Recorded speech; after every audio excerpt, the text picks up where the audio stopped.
A few years ago in Mexico, undergoing revolutionary devastation, people dressed in patriotism were the main looters. In the towns and villages, there is hunger and homeless children. Angelita, dressed in her mourning clothes, heads home after crying in the funeral procession, accompanying her husband's body, leaving her with 4 children. She cries for him, but she also cries for herself. She'll have to draw on her broken soul to guide her children without help. Why? My God. We're also, Nestor, what am I going to do? Nestor, come back. The sorrow in his heart was so great that he thought of ending the suffering of his soul right there. But he did not want the innocent souls of his little ones to suffer. Give me a sign that we'll get through this. Please, have mercy on us. One night she prayed with all her faith, asking God to help her.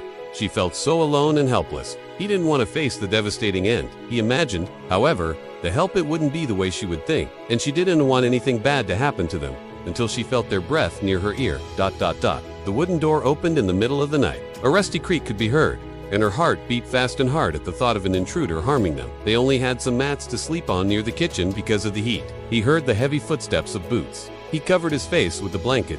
Her breathing became ragged. She knew her children were deep in sleep beside her. In the stove. It was a deep, gravelly voice, and it wasn't human. Qualites, nopples, corn, mushrooms, everything was accepted. Everyone had a plate at the table and shared what was gathered. But little is said about the fact that this was a time of hunger and violence for the people. How difficult it was for families when their children were forcibly taken away, and the few animals they had to eat were confiscated by the army. Many were shot if they didn't answer the question, who's living correctly? As was the case with Nestor. The chill paralyzed her, her body was numb. On the stove.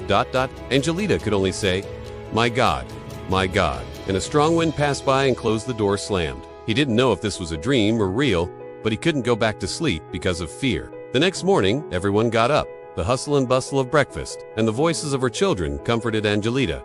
Maybe it was all a nightmare. When asked what she would do in such a situation, she explained that the kitchen door opened. She heard footsteps and the door closed. Many know that the time of the revolution is etched in the annals of history, filled with heroes and recovered territory.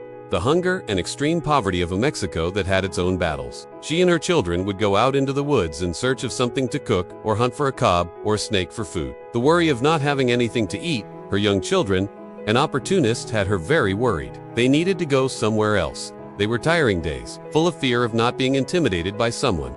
Later, as she was settling down to sleep, Angelita remembered her nightmare and anxiously arranged her children around her. I cross him now to sleep.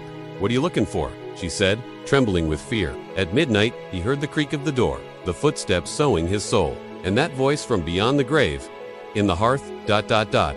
In the stove, the voice said for the second time. Angelita was trembling with fear. She just squeezed her eyes shut and hugged her children. He had given them new strength and hope to move forward. Thank you for letting him come for a little while. While she used her shawl to wipe away the tears that kept falling, she took the small box and tied it around her waist with a shawl. She gave her children breakfast, and, as usual, they got ready to go to the fields. They packed their things, took her pot, and tied up her few belongings. I heard the door close.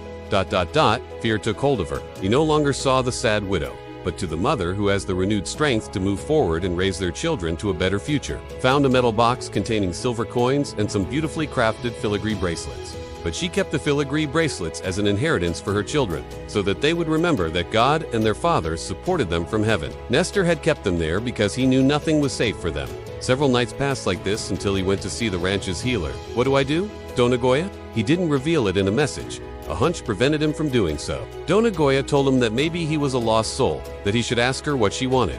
That might make her go away. Angelita, tired of many late nights, was willing to try anything. At midnight, she plucked up courage. With her children lying around her, she waited for the kitchen door to open. She closed her eyes as she heard the footsteps. She felt the cold breath on her ear, and finally, his voice came out. What do you want? In the stove. Search in the stove. But now the voice sounded a little familiar.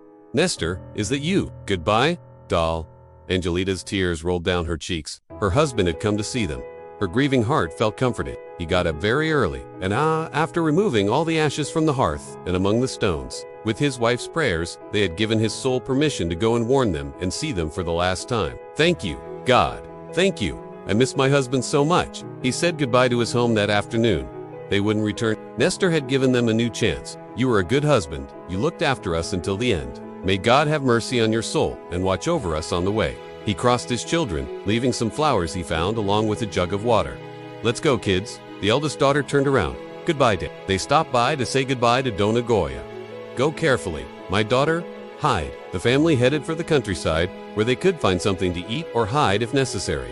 It is said that they arrived safely to a larger town, and with effort and work, they bought a piece of land that they paid for in letters. Now you know, if you pray with faith, God can help you and perhaps give permission to souls. This story and its characters are fiction. Any resemblance is purely coincidental.